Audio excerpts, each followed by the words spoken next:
आज की वीडियो में जानेंगे भक्ति और उचित कर्म ईश्वर के ध्यान को आकर्षित करते हैं। इस प्रकार धीरे धीरे संतों ने ईश्वर के विषय में अपनी धारणाओं को ईश्वर के प्रत्यक्ष बोध में बदलना आरंभ कर दिया। यदि आप उन्हें जानना चाहते हैं तो आपको भी ऐसा ही करना चाहिए। आप अपनी प्रार्थनाओं में पर्याप्त समय नहीं लगाते।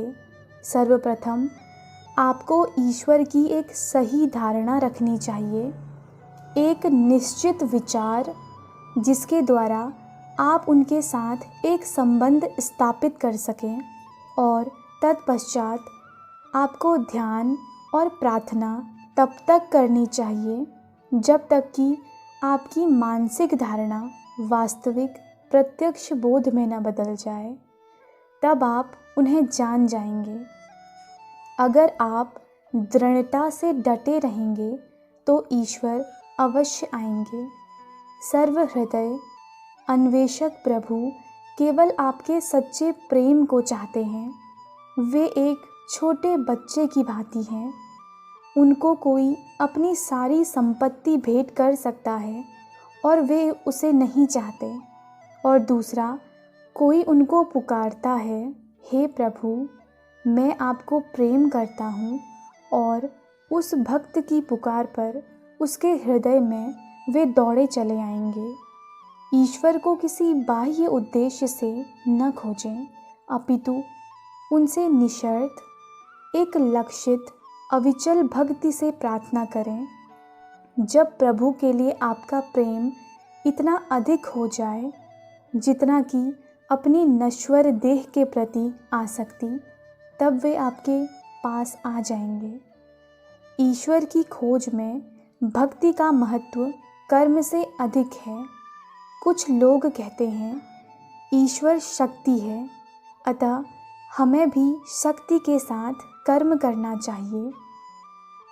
जब आप अपने हृदय में ईश्वर को सर्वोच्च स्थान देते हुए अच्छे कर्म करने में सक्रिय होते हैं तो इस प्रकार आप उनको अनुभव कर सकेंगे।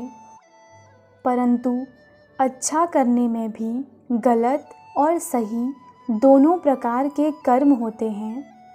एक उत्साही पादरी जो अपनी सभा में अधिक से अधिक लोगों को केवल अपने अहम को संतुष्ट करने के लिए आकर्षित करता है, वह इस कर्म के द्वारा ईश्वर को प्रसन्न नहीं कर सकता।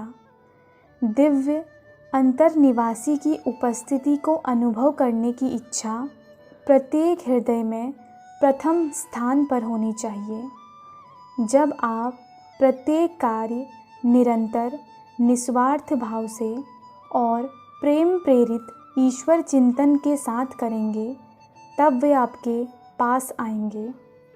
तब आपको अनुभव होगा कि आप जीवन रूपी सागर हैं, जो प्रत्येक जीवन रूपी छोटी लहर बन गए हैं। यही कर्म योग के द्वारा ईश्वर को जानने का तरीका है। जब आपके मन में प्रत्येक कार्य करने से पहले, कार्य करने के दौरान और कार्य पूरा करने के पश्चात प्रभु का विचार बना रहे, तब वे स्वयं आपको दर्शन देंगे। आपको कार्यरत रहना होगा, परंतु ईश्वर को अपने माध्यम से कार्य करने दें। यह भक्ति का सबसे अच्छा पक्ष है।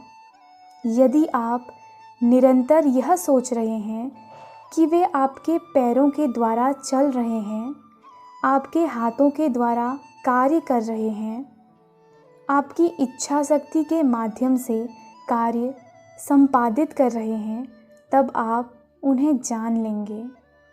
आपको विवेक भी विकसित करना चाहिए ताकि आप ईश्वर चिंतन के बिना किए गए कार्यों की अपेक्षा आध्यात्मिक रूप से रचनात्मक एवं ईश चेतना से युक्त हर कार्य करने को प्राथमिकता दें।